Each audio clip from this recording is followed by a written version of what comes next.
Setelah gagal maju di Pilkada Jakarta, kini isu gerakan anak abah coblos 3 paslon mencuat di publik. Gerakan ini disebut sebagai dorongan atas kekecewaan massa pendukung Anies Baswedan. Menanggapi hal itu, bakal Cawagup Jakarta, Rano Karno menyayangkan jika ada warga yang memilih coblos 3 pasangan di kertas suara. Menurut Rano, warga sebaiknya tetap memilih pasangan berdasarkan program yang ditawarkan untuk mengubah Jakarta menjadi lebih baik. Nah, tentang coblos 3 pasang, pasti besok akan dicoblos 3 pasang. Karena ini kan kita memang ada 3 pasang. Iya kan? Ada nomor 1, nomor 2, nomor 3. Pasti dicoblos 3 pasang. Tinggal pasangan mana yang paling banyak, besok kita beradu. Jadi saya yakin, makanya saya tadi ditanya, gimana Bang kalau ini? Saya ngerasa sayang kalau memang warga Jakarta membuang kesempatan memilih haknya. Sayang. Nah, jadi artinya tidak bisa dipungkiri pasti besok akan mencoblos 3 pasang. Pasti. Nggak mungkin yang nomor 3. Kita nggak mau tahu yang banyak yang mana deh. Artinya kan pasti akan ada perbedaannya. Sementara bakal calon gubernur Jakarta, Pramono Anung, menanggapi gerakan coblos 3 paslon yang menyebar luas. Dengan bercanda, Pramono yakin masyarakat akan tertarik mendukungnya di Pilkada Jakarta. Saya merasa karena pilgubnya masih 3 bulan lagi, kondisi masyarakat juga pasti berubah. Masa lihat lesung pipit saya nggak tertarik, kan pasti akan tertarik kan gitu. Tidak hanya Pramono Rano, bakal Cawagup Jakarta Suswono buka suara soal rumor gerakan anak abah coblos 3 paslon. Suswono beranggapan gerakan ini mungkin karena warga belum mengenal para calon cagup cawagup. Ia mengimbau agar pendukung Anies tidak perlu khawatir karena dia berjanji akan meneruskan gagasan dari Anies Baswedan. Ya kan tadi yang saya katakan kita mungkin mereka kan artinya belum mengenal dengan para calon. Ya tentu nanti setelah ada dialog, setelah ada melihat apa gagasan besar apa, sebetulnya kan kita kan mestinya yang diperlukan adalah apa sih yang kira-kira ditawarkan agar rakyat Jakarta itu lebih bahagia. Intinya kan itu, ya bukan melihat kepada orang per orang. Karena apa? Apa yang kami rintis bersama tentu yang saya sebagai calon wakil gubernur yang akan membackup sepenuhnya Pak Ridwan Kamil, dia sudah punya 70 gagasan besar yang akan ditawarkan untuk memperbaiki Jakarta ini. Tak bisa dipungkiri, Gubernur Jakarta 2017-2022 Anies Baswedan masih mempunyai basis massa pendukung yang kuat di Jakarta. Kekuatan inilah yang akan diperebutkan 3 pasangan calon. Kemanakah pendukung Anies akan berlabuh? Apakah mereka memilih satu di antara paslon atau justru gerakan coblos 3 paslon akan terjadi? Tim Liputan, Kompas TV.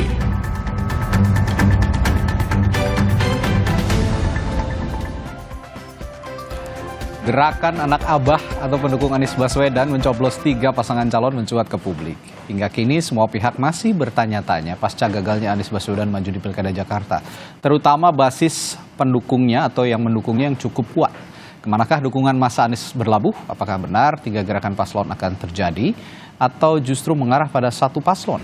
Pagi ini kita akan bahas dengan sejumlah narasumber. Di antaranya di studio telah hadir juru bicara tim Ses Pramono Anung Rano Karno, Bung Ciko Hakim, dan Agung Baskoro, Direktur Eksekutif Trias Politika. Selamat pagi, Bung Ciko. Pagi, pagi. Dan melalui sambungan virtual ada Wakil Sekjen Partai Golkar, Putri Komarudin. Selamat pagi, Putri. Selamat pagi Bapak-Bapak, Assalamualaikum warahmatullahi wabarakatuh. Waalaikumsalam. Sahabat-sahabat saya semua nih pagi hari ini.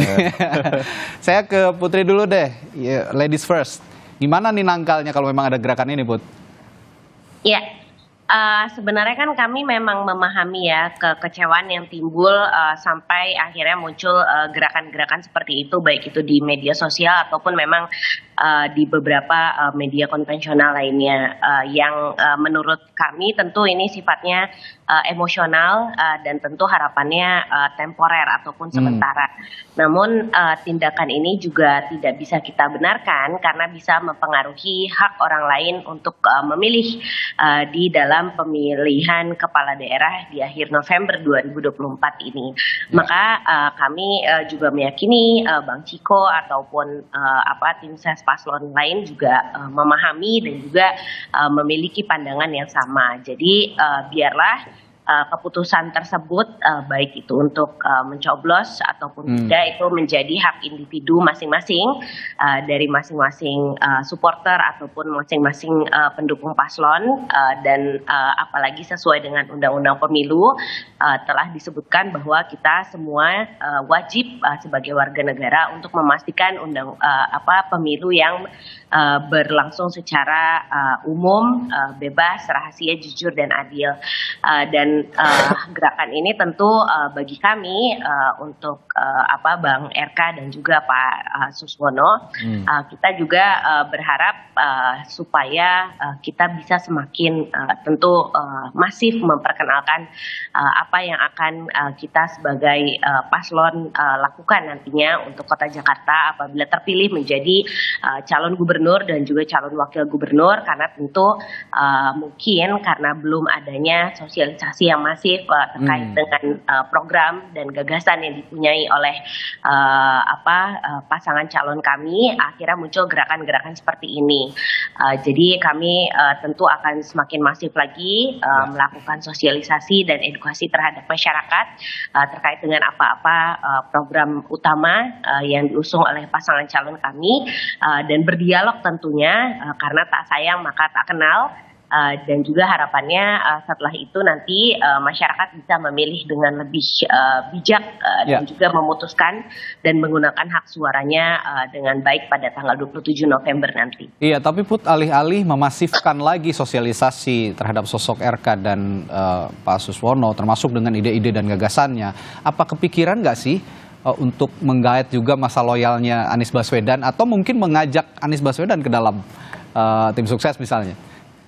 Ya, kalau dalam pemilu ini kan tentu kami menggunakan kesempatan ini untuk berkomunikasi dengan semua elemen masyarakat, semua tokoh masyarakat dan semua pihak yang terkait gitu. Jadi tentu sebanyak mungkin segmentasi masyarakat, baik itu pendukung siapapun ya pada saat Pilpres kemarin. Jadi harapannya tentu tidak ada satupun segmentasi masyarakat tersebut yang luput dari perhatian kami pada saat kami melangsungkan kampanye sampai dengan bulan November 2024 nanti. Jadi tentu tidak ada komunikasi khusus dengan pihak-pihak tertentu, tapi kami menjalin komunikasi dengan semua pihak yang terlibat dalam pemilihan ini, dan tentu harapannya kami bisa menggait sebanyak mungkin dukungan dari masyarakat yang ada di daerah khusus Jakarta ini. Oke. Bang Ciko, selain ide gagasan, kalau saya lihat sekarang sebenarnya argumentasi atau war-nya itu sudah ke taraf ide dan gagasan. Ini positif sebenarnya di Jakarta ini saya lihat sejauh ini. Tapi selain itu ada nggak upaya lain buat nggait? Kalau memang ada gerakan seperti ini, akhirnya masa loyalnya Anies Baswedan punya sikap seperti yang sudah tersebar di publik begitu sekarang? Jadi kita harus pahami dulu siapa Anies Baswedan. Seperti kita juga mencoba memahami siapa itu Ahok. Mengapa mereka begitu populer, mempunyai pendukung yang begitu loyal, tingkat kepuasan publiknya begitu tinggi ketika memimpin Jakarta misalnya. Mereka ini kan tidak sekedar sosok, bukan sekedar sosok. Anies termasuk Ahok ya. Di sini kita bicara soal Anies. Anies is an idea. Dia sebuah ide, dia sebuah gagasan, dia sebuah pemikiran yang tentunya pemikiran itu sangat bisa diterima, dan gagasan-gagasan dia telah berhasil memberikan solusi-solusi bagi warga, khususnya warga menengah ke bawah, warga miskin kota yang kita lihat adalah sebagai mayoritas dari para pendukung beliau gitu. Jadi intinya ini yang akan kita sasar. Jadi saya meyakini juga warga di Jakarta adalah warga yang kritis, bukan warga yang senang mengkultuskan individu. Kita bisa melihat dari hasil-hasil pemilu Jakarta cukup berbeda dengan daerah-daerah lain misalnya terkait dengan ini, karena pendidikannya cukup tinggi di atas sekolah lanjutan atas ya, di atas SMA lebih banyak daripada yang umumnya di Indonesia adalah lulusan SMP. Jadi artinya bagi kami apapun yang disampaikan akan mencoblos ketiga-tiganya atau akan golput, itu juga adalah hak dalam demokrasi. Namun tentu kami meyakini bahwa teman-teman yang sering disebut atau sering menyebut dirinya anak abah ini mendukung Pak Anies karena gagasannya, mendukung Pak Anies karena idenya, mendukung Pak Anies karena bagaimana Pak Anies bisa dekat dengan Wong Cilik, nah itu juga yang bisa mendekatkan dengan PD Perjuangan misalnya, dan juga bagaimana Pak Anies selalu berusaha memberikan solusi-solusi terbaik terkait dengan hunian yang layak, terkait dengan pekerjaan, terkait dengan transportasi, ketersambungan antar seperti Jaklingko kita bicara soal masyarakat di Kampung Bayam, Kampung Akuarium dan lain-lain. Nah, hal-hal ini yang saya rasa lebih dikedepankan oleh teman-teman dari para pendukung Anies ini. Nah, ini yang akan kita address. Isu-isu yang dekat dengan apa yang diperjuangkan oleh Pak Anies, yang kami rasa memang adalah suatu hal yang positif dan memang applicable untuk daerah khusus Jakarta ke depannya, itu yang akan kita rawat, kita dekati.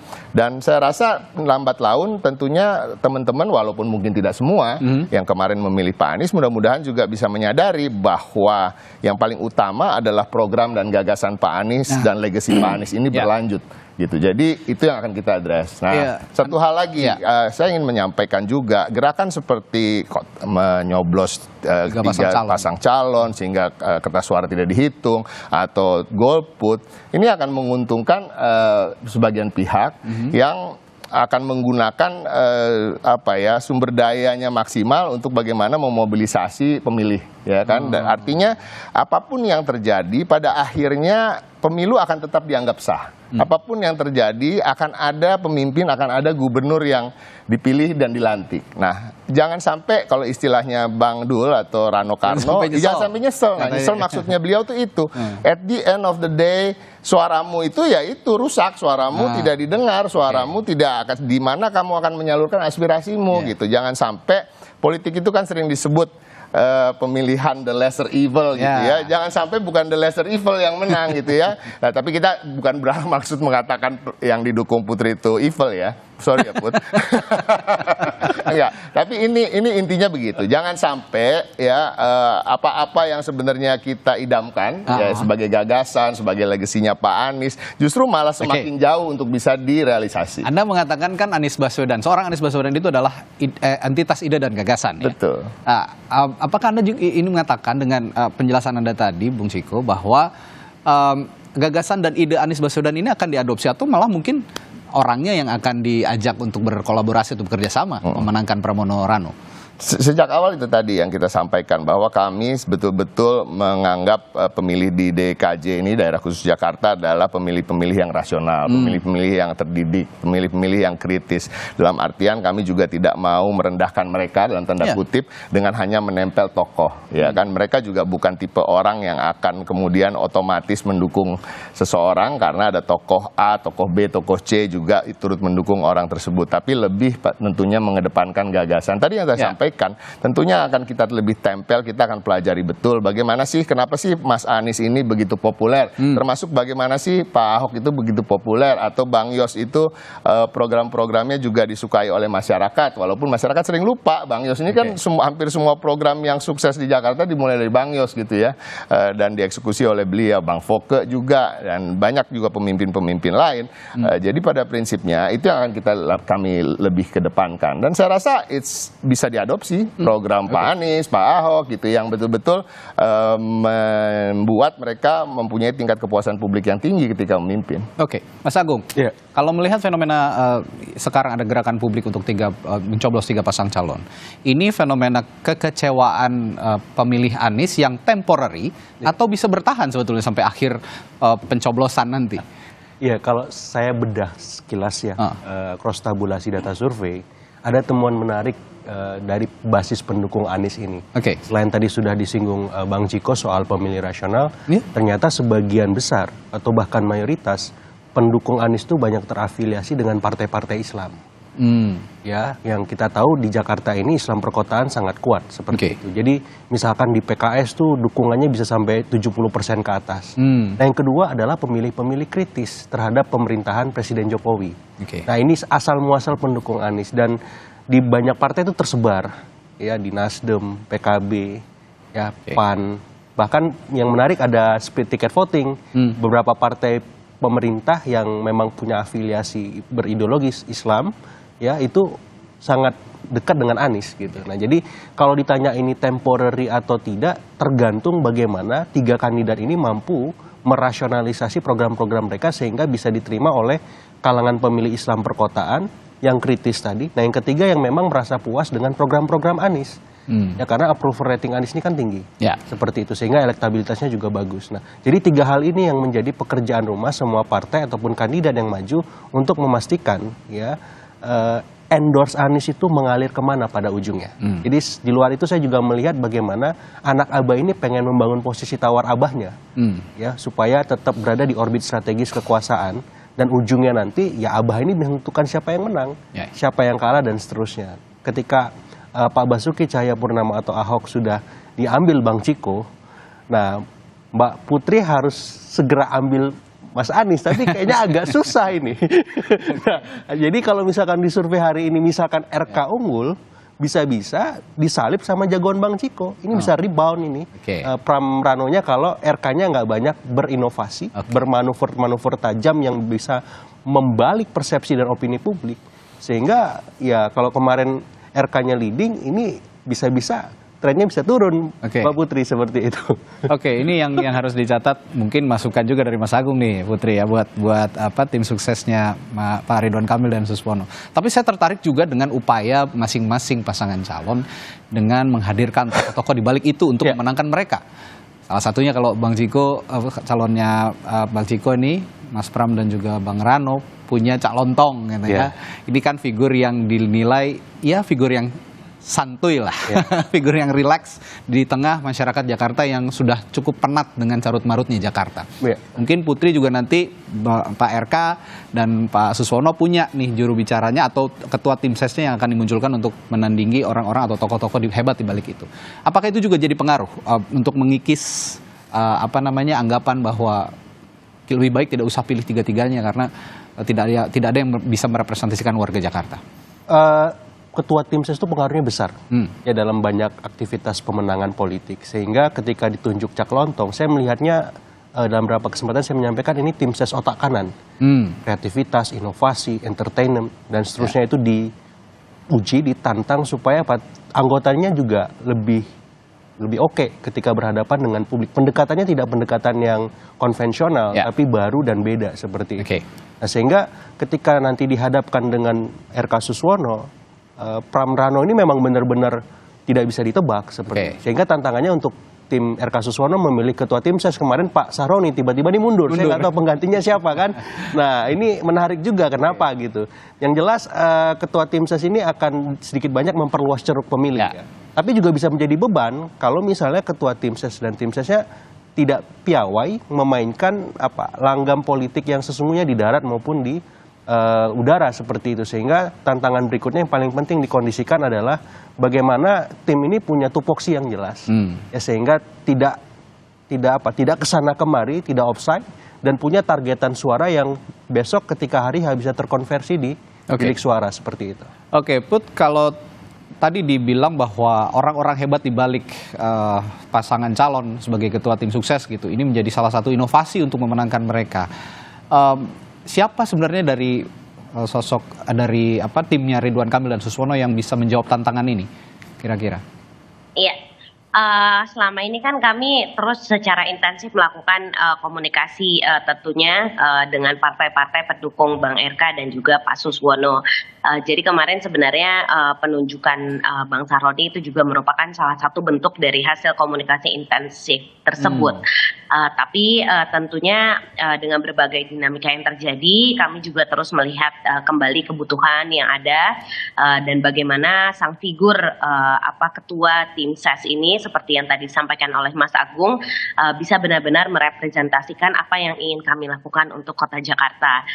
Jadi tentu ditunggu surprise-nya karena masih akan banyak hal-hal lain yang akan muncul untuk mendukung berbagai ide dan gagasan yang akan kami usung untuk pemilu kepala daerah, pemilihan kepala daerah ini. Jadi tentu kita akan pasti menginformasikan kepada teman-teman nanti hasil perubahannya dan lain-lainnya. Selain untuk menandingi gerakan pilih 3 paslon dari katakanlah masanya Anies Baswedan, Yang saya lihat sepertinya juga seiring berjalannya ide gagasan yang kuat begitu dari para masing-masing calon, ini akan mengikis gerakan itu juga akhirnya menentukan, masyarakat Jakarta menentukan pilihannya. Tapi saya tertarik dengan sosok RK dan Suswono yang sepertinya belum dianggap bisa merepresentasikan warga Betawi lah katakan. Kalau di kubunya Bang Ciko kan ada Bang Dul ya, ada Rano Karno begitu. Meskipun Mas Pram juga bukan representasi warga Betawi, tapi ada yang bisa merepresentasikan itu. Kalau untuk mengikis isu ini juga, untuk menandingi isu ini, bahwa Ridwan Kamil dan juga Suswono ini adalah bisa dianggap representasi masyarakat Betawi, bagaimana Put? Iya. Sebenarnya kan kota Jakarta itu seperti yang kita tahu juga adalah melting pot gitu. Jadi banyak sekali suku, agama, dan ras yang berkumpul di sini. Jadi tentu kami sangat menghormati seluruh suku yang berada di kota Jakarta ini, dan tentu nanti gagasan dan program yang kami usung itu yang memang bisa menyasar ke seluruh segmentasi masyarakat tersebut. Jadi bukan hanya untuk satu suku atau kelompok tertentu. Jadi tentunya beberapa hal yang telah disosialisasikan oleh Bang RK dan juga Pak Suswono kemarin, yaitu 70 gagasan besar yang telah disosialisasikan mulai dari kemarin mereka belusukan ke berbagai daerah di kota Jakarta juga, itu adalah berbagai hal yang menurut kami bisa membantu untuk memperbaiki dan juga meningkatkan kembali taraf hidup masyarakat Jakarta dari semua kelompok.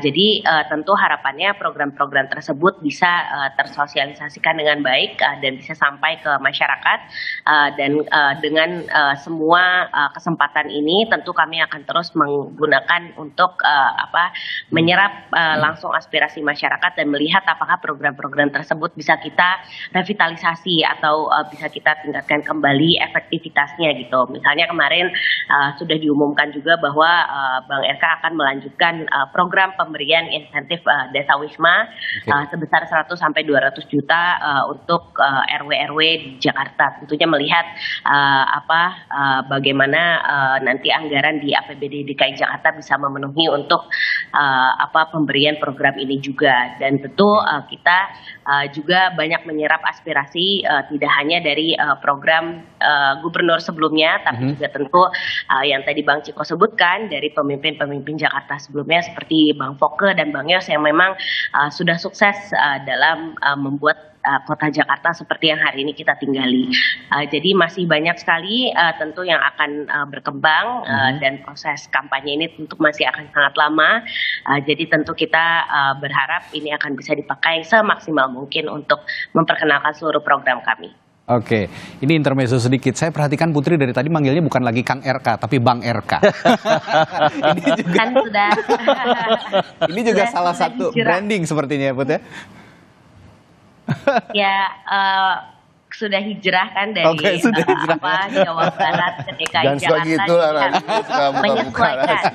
Putri manggil gue juga Bang padahal orang Amerika ya kan. Oke, kita lanjutkan lagi.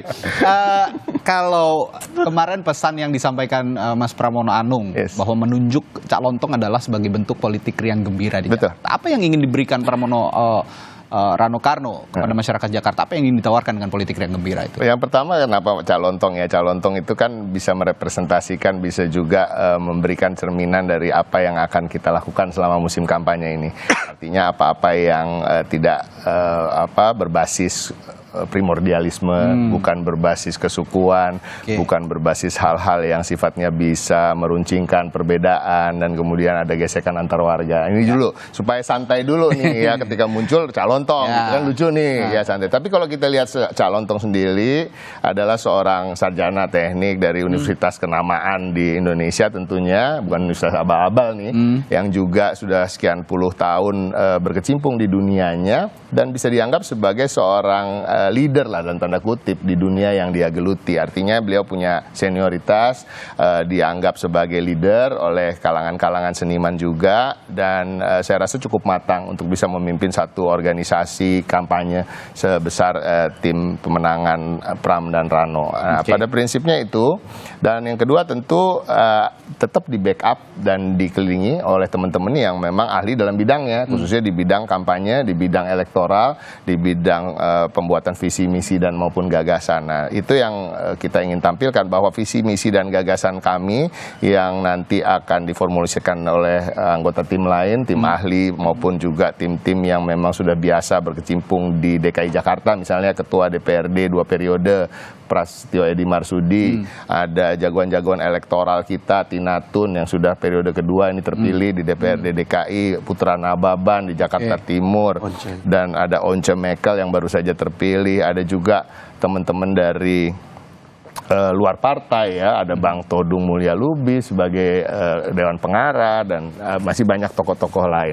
Nah, ini yang akan kita sampaikan, bahwa dengan gagasan-gagasan yang brilian, yang tentunya betul-betul dipikirkan untuk menjawab tantangan-tantangan DKJ ke depannya, akan disampaikan dengan gaya-gaya yang unik, gaya-gaya yang santai. Saya setuju dengan apa yang disampaikan oleh Mas Agung ya, sepertinya dia tahu betul strategi kita gitu ya, strategi otak kanan itu, bahwa kita ingin menyampaikannya dengan cara-cara yang kreatif, cara-cara yang bisa lebih mudah difahami oleh masyarakat, tapi juga tidak bombastis dan tidak menjanjikan hal-hal yang rasa-rasanya agak tidak mungkin untuk bisa direalisasikan. Dan juga kita harus memberikan political education ke masyarakat terkait juga dengan apa-apa sih yang sebenarnya menjadi tanggung jawab pemerintah DKJ, apa yang menjadi tanggung jawab pemerintah pusat gitu, mana yang harus kita bisa pisahkan dan mana yang bisa berjalan bersama-sama, sehingga juga janji-janji kita tidak terlalu muluk-muluk tapi tetap tepat sasaran, dapat difahami oleh warga, dan pada ujungnya ya membuat warga memilih.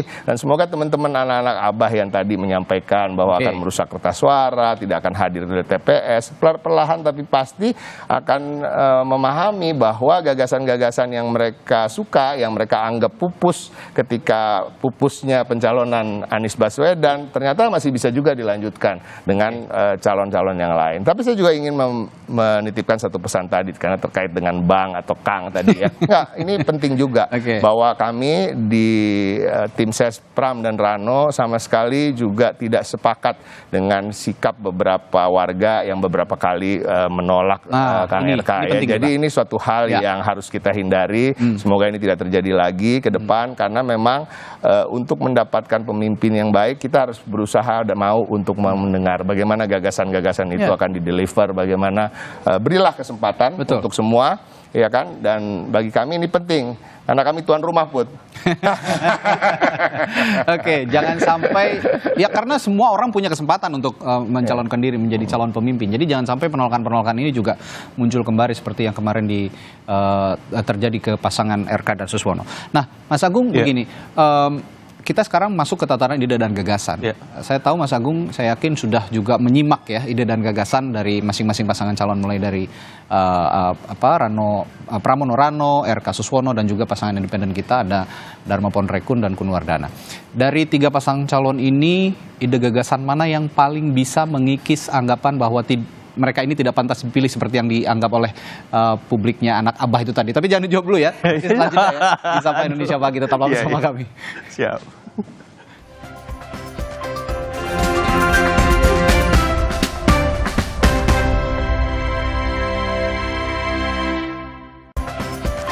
Mas Agung, tadi belum jeda saya tanya, dari 3 pasangan calon ini di Jakarta, di Pilkada Jakarta, yang punya ide dan gagasan sejauh ini, mana yang bisa paling mematahkan gerakan 3 paslon dicoblos sekaligus ini dari anak Abah katanya?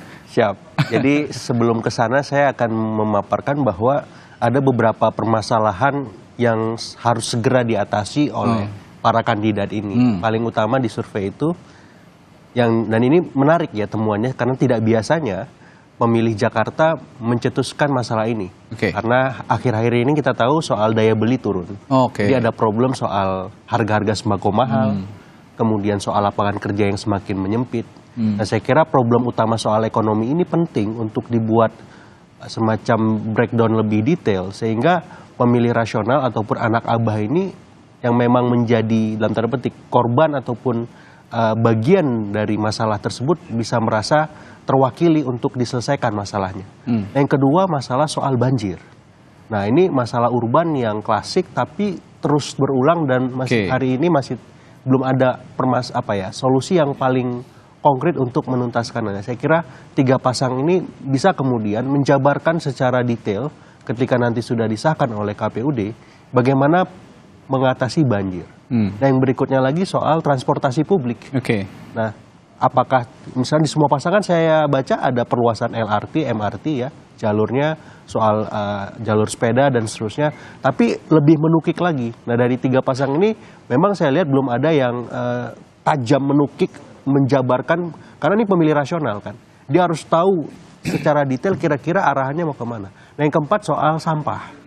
Nah, ini masalah urban. Yang kelima soal polusi udara dan seterusnya. Jadi saya lihat masalah-masalah ini kalau kemudian di breakdown habis oleh 3 pasang dan kemudian jelas solusi-solusinya, saya kira anak ABA itu akan realistis dan kembali rasional. Tidak serta-merta mengkultuskan secara membabi buta seorang Anies tanpa melihat lingkungan sekelilingnya. Dan ini saya kira penting di semua tim ses, ya, di-share aja ke publik. Cara kami mengatasi banjir ABC, cara kami mengatasi macet ABC, cara kami mengatasi problem sampah ABC, ya, sembako mahal ABC. Jadi 5 masalah itu aja atau 1 masalah besar yang mau diselesaikan itu saya kira sudah menghentak ya logika publik, nalar pemilih-pemilih rasional dan anak-anak Abah tadi bahwa wow, ini baru nih, ini beda nih. Pasangan Pram fokus banjir, pasangan RK Suswono fokus misalkan masalah ekonomi, misalkan lapangan pekerjaan. Pengorekun Dharma fokus masalah sampah. Jadi ada diferensiasi yang, gua mau masalah yang mana dulu nih selesai di Jakarta? Banjir, sampah, transportasi publik atau apa? Bagus seperti itu. Ini kalau saya lihat masalah-masalah ini sebenarnya masalah klasik Jakarta kan? Persis. Ya? Masalah klasik Jakarta, banjir, daya beli masyarakat, transportasi publik, sampah, polusi. Jadi Anda maksudnya ini kalau mau main di tataran inovasi, isu-isu tadi yang diolah gitu ya? Kalau bisa solusi dari Denmark dibawa ke Jakarta, bagaimana mengatasi polusi. Solusi dari Belanda mengatasi banjir gimana. Jadi pemilih rasional itu tercerahkan. Wah, ini memang gua harus pilih nih, rugi kalau nggak gua pilih. Nyesel kata Bang Rano kan seperti nyesel katanya. Tapi itulah, saya melihat sisi positif dari Pilkada Jakarta sejauh ini. Tataran inovasi dan ide gagasan itu sebenarnya sudah ada. Tapi betul bahwa saat ini memang belum terlalu masif sosialisasinya. Saya juga menangkapnya seperti itu dan sehingga gerakan ini muncul. Nah, kemudian saya akan berangkat ke mesin politik masing-masing pasangan calon. Saya akan tanya dulu ke Putri. Mesin politiknya RK Suswono ini kan besar sekali, kuat sekali sebetulnya dengan partai-partai politik besar yang mengusung RK Suswono. Sejauh ini mesinnya dikonsolidasikan kemana saja? Apakah ada juga menyasar masa Anies Baswedan, Put? Ya, sebenarnya kan kita punya, alhamdulillah kita punya dukungan yang kuat dari seluruh partai yang tergabung dalam Kimplas untuk Pilkada DKI Jakarta ini. Jadi dari kemarin kita telah melakukan beberapa pertemuan tentunya dengan partai-partai pengusung dan masing-masing partai di DKJ ini mempunyai segmentasi pemilihnya masing-masing gitu. Partai Golkar dengan kekuatannya sendiri, PKS dengan kekuatannya sendiri, Nasdem, begitu pula Gerindra dan juga seluruh partai yang tergabung di KIM. Jadi dengan kekuatan dan tentu anggota DPR RI yang terpilih dari daerah pemilihan DKJ ini dan juga seluruh anggota DPRD provinsi yang tergabung di Kimplas dan kemarin kami sudah mengkonsolidasikan kekuatan termasuk juga tim relawan dari masing-masing anggota DPRD dan DPR RI yang berada di daerah pemilihan ini dan tentunya berbagai komunitas yang selama ini dikelola oleh beliau-beliau ini sehingga nanti bisa ikut terus menggerakkan kekuatannya Bang RK dan juga Pak Suswono. Jadi nanti tentu kampanye akan kami lakukan juga secara menyeluruh, tidak hanya menyasar ke pasangan calon pendukung pasangan calon tertentu pada saat Pilpres 2024 yang lalu yang tadi sudah saya sampaikan. Jadi tentu kami akan menyapa sebanyak mungkin masyarakat dan tentu tadi kami juga berterima kasih kepada Bang Ciko atas sportivitasnya karena kami yakin memang berbagai dinamika yang terjadi di dalam kampanye dan pemilu itu adalah hal yang lumrah, tapi itu tidak membuat kita down ataupun merasa harus mundur dan sebagainya. Jadi kita justru membuat itu sebagai penyemangat kita dan tidak perlu diperpanjang, memang benar sehingga apa yang kemarin terjadi itu menjadi pembelajaran untuk kita semua untuk lebih semangat lagi mensosialisasikan Bang RK dan Pak Suswono tentunya. Oke, Bung Ciko, mesin politik PDI Perjuangan gimana nih sejauh ini? Alhamdulillah panas. Udah panas berarti sekarang. Mendidih gitu ya. Jangan sampai overheat juga ya mudah-mudahan ya. Jadi prinsipnya memang karakter PDI Perjuangan ini agak-agak aneh, agak-agak lain dibandingkan dengan partai-partai lain. Semakin terdesak, semakin sendirian, itu semakin semangat kader-kadernya. Dan kita lihat juga ini cukup mengagetkan apa yang dilakukan oleh, saya sendiri kaget, apa yang dilakukan oleh Mas Pram dan Bang Rano dalam mensosialisasikan dirinya secara informal lah sekarang ya, karena ini belum masa kampanye, beliau turun ke bawah gitu, sehari bisa sampai 8-10 titik seorang ya, dimulai dari subuh, bahkan kemarin di BKT itu dari jam 5.45 pagi itu udah jalan, saya udah WA-WA-an dari jam 4.45 pagi ini dan lain-lain. Jadi ini benar-benar di luar juga perkiraan kami di awal, namun sepertinya Mas Pram ini sudah gatel ya dalam tanda kutip, karena beliau ini udah lama nggak menjadi politisi elektoral ya, 2 periode sebagai Menteri Sekretaris Kabinet, tapi kita lupa bahwa beliau ini 4 kali jadi anggota DPR RI, bahkan jadi pimpinan, artinya udah 4 kali menang juga, dia bukan orang kalahan. Mas Pram ini orang menangan, aktivis sejak muda, dan saya banyak berbicara dengan banyak tokoh dari HMI, dari GMNI, dari banyak aktivis-aktivis di angkatan beliau dan sekitaran angkatan beliau, bahwa ini orang yang bisa diterima oleh semua gitu. Jadi artinya itu juga sangat memudahkan partai kami, PDI Perjuangan, dan juga Hanura ya, untuk membantu kami, dan juga ada partai-partai lain lah yang kita menjalin kerjasama, baik itu yang parlemen maupun non parlemen secara informal gitu, bagaimana kita bisa memenangkan bersama. Tapi pada prinsipnya mesin politik itu penting, tapi kembali lagi gagasan itu lebih penting, sosoknya bagaimana bisa diterima, akseptabilitasnya di masyarakat, dan bagaimana juga kita bisa mengajak masyarakat sama-sama berpikir untuk kebaikan Jakarta ke depan. Tapi ngomong-ngomong mesin parpol nih Mas Agung, PDI Perjuangan, lalu juga salah satu pengusungnya RK Suswono, sama-sama punya dosa buat Anies Baswedan. PDI Perjuangan yang nggak jadi mengusung Anies Baswedan, dan PKS yang nggak jadi juga mengusung Anies Baswedan. Dua partai ini tersebar di 2 pasangan calon ini. Betul. Kalau melihat gerakan ini dan mengacu kepada mesin partai, bagaimana melihat pertarungan partai politik di antara para pengusung calon ini?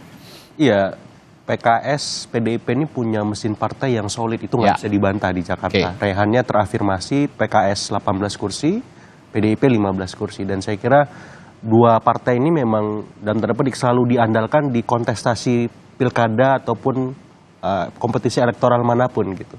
Karena mereka memang partai kader yang punya sistem kaderisasi yang solid lah seperti itu. Nah, artinya apa? Dalam konteks pilkada, partai tadi memang penting, tapi selesai di masa pendaftaran. Dan berikutnya yang paling penting itu justru kandidatnya. Saya pengen masuk pada tahapan di mana di awal ini kan ada persepsi bahwa Mas Pram, Bang Rano ini dapat efek underdog effect. Sementara Bang RK dan Bang Suswono itu dapat bandwagon effect-nya. Kemungkinan menangnya besar. Tapi selambat jalan, kemudian perlahan waktu bergulir, saya lihat ada pergeseran itu. Ya, tapi ini bisa berubah lagi. Siapa yang dapat bandwagon, siapa yang dapat underdog, dan seterusnya. Sehingga memang tugas paling penting bagi RK Suswono maupun Mas Pram, Bang Rano, bagaimana terus bergeliat, bagaimana terus bergerak, berinovasi, supaya apa?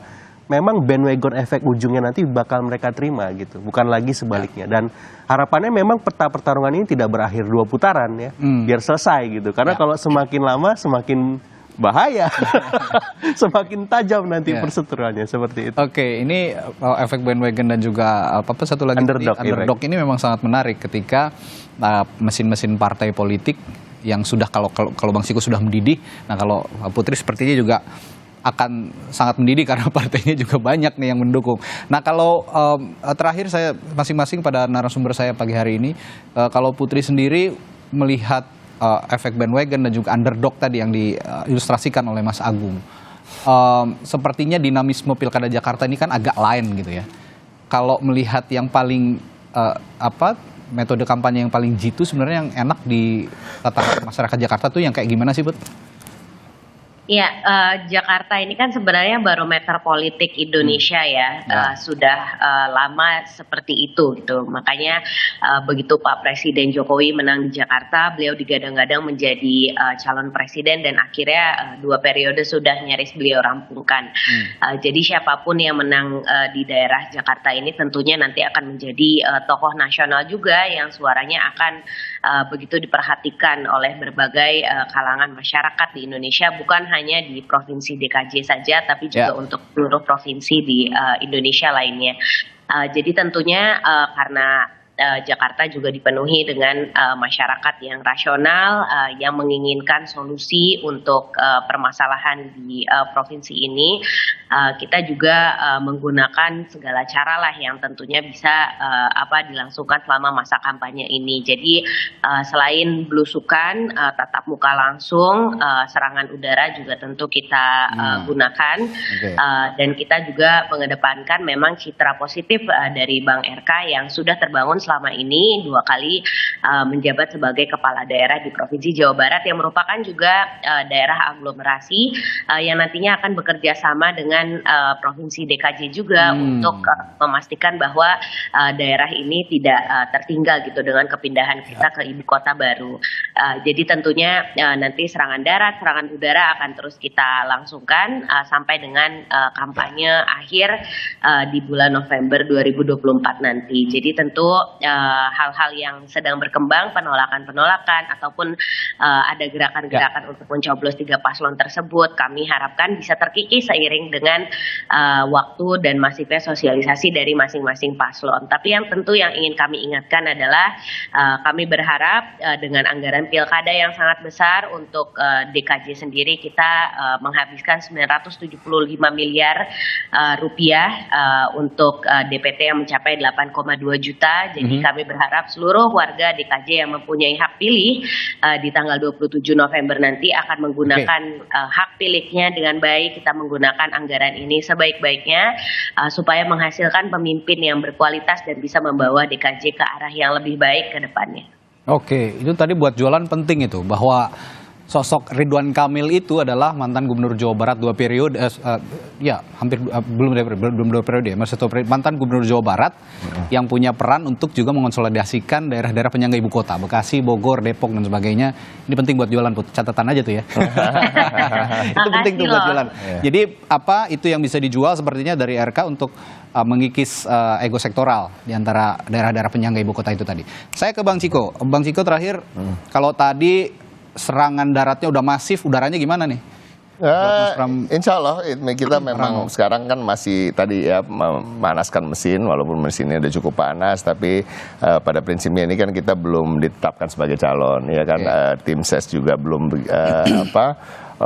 resmi secara diakui oleh KPU, dan kita terus masih melakukan konsolidasi. Tapi kedepannya tentu yang kita utamakan itu tadi tetap seperti apa yang disampaikan juga oleh Putri. Ini harapan kami memang pilkada di DKI Jakarta ini, DKJ ini akan menjadi contoh, bukan hanya contoh bahwa ada tokoh-tokoh yang memang mempunyai rekam jejak yang sangat baik, mempunyai pengalaman yang komprehensif di bidang-bidangnya masing-masing. Ini bertarung terkait dengan gagasan, visi misi, bagaimana menjawab tantangan ke depan dengan aglomerasi dan lain-lain.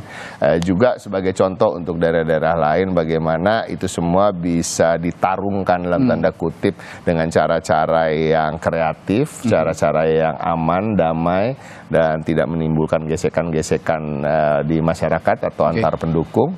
Dan kembali ke topik bahwa kami juga ingin menghimbau, mengajak teman-teman baik itu para pendukung Mas Anies atau pendukung Pak Ahok untuk mengingat bahwa beliau kedua ini memiliki legasi-legasi yang kedepannya tentu harus dihidupkan kembali dan tetap bertahan hidup, dan gagasan-gagasannya harus tetap berjalan sesuai dengan apa yang menjadi alasan teman-teman tersebut mendukung tokoh-tokoh tersebut ya. Karena kita juga meyakini bahwa pendidikan yang tinggi levelnya bagi warga Jakarta tentunya bisa mengaitkan antara sosoknya dengan gagasan-gagasannya, bukan hanya terkait dengan sosok kami ini dizolimi, ya, tidak dicalonkan dan lain-lain. Tetapi artinya kembali lagi kenapa memilih sosok-sosok tersebut, kan tentunya karena ideas, gagasan. Sehingga itulah yang harapan kami bisa kami juga bantu untuk tetap menghidupkannya kembali. Mas Agung, singkat, kalau melihat tipikal pemilih Anies Baswedan itu lebih bagus digempur di udara atau di darat atau dua-duanya? Iya, otomatis harus dua-duanya. Tapi saya ingin masuk begini. Pemilih Anies ini kan kalau kita pahami ideologi secara klasik dekat dengan Islam ya, perkotaan, otomatis ke PKS, di mana di situ ada RK Suswono. Tapi kalau kita melihat pengertian ideologi secara kontemporer, kekinian, ada nalar keberpihakan. Nah itu lebih dekat ke PDIP. Nah, ini tinggal bagaimana ya kedua tim ses ini memperebutkan pemilih Anies di sisi yang mana. Kalau bisa diambil sederhananya, siapa yang mendapat endorse Anies, kemungkinan menangnya lebih besar di ujung, karena semuanya pasti melakukan pakem kampanye yang mirip-mirip, udara, darat, laut dan seterusnya.